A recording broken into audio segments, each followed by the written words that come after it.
Déjà, je dirais le premier, c'est de prendre du recul. Prendre du recul, observer, aller sur le net, parce que quand une information est lancée, lire les commentaires, comprendre d'où provient le bad buzz, pourquoi, quels sont les points sur lesquels tu peux rebondir pour, n'est-ce pas, venir contrer ou répliquer ou droit des réponses. Le deuxième truc, c'est qu'une fois que, comme je disais tout à l'heure, quand l'information est lancée, elle est lancée. Ne supprime pas l'information qui est déjà lancée parce que quand ça va sur le net, ça va vite. Il ne faut pas supprimer les informations. Il faut mobiliser l'équipe, travailler à comprendre, comme j'ai dit tout à l'heure, l'origine et à travailler sur la stratégie de défense. Vous voyez, c'est très important.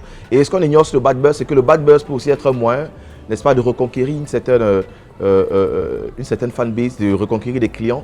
Et voilà. Et c'est aussi l'occasion de mieux expliquer.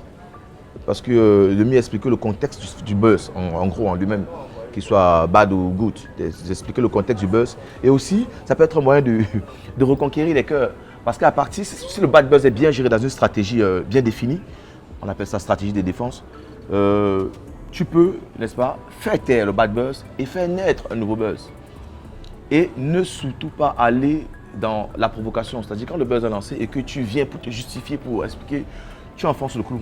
Faut pas chercher à trop se justifier. Ça me fait sourire parce que ça me fait penser à ce scénario cauchemardesque du buzz Black Tea Arcuni qui a été très bien planifié, mais à un moment donné qui nous a dépassés. Comme le dirait l'autre Sinokana, on a été rattrapé, baisé par notre propre buzz.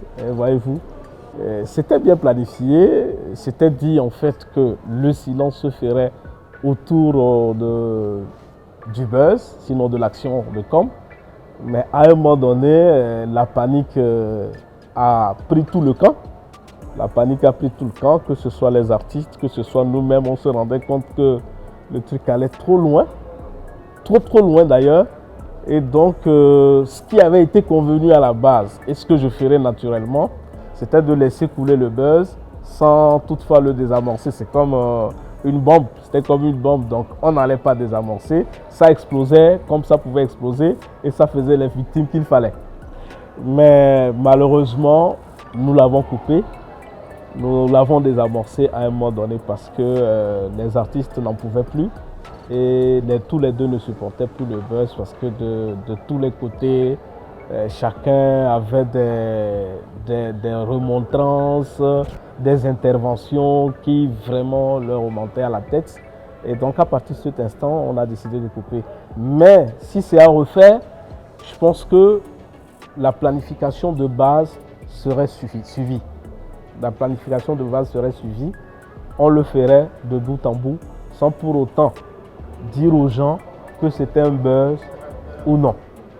On laisserait l'eau couler sous le pont, comme on le dit, et nous, derrière, nous avons notre objectif.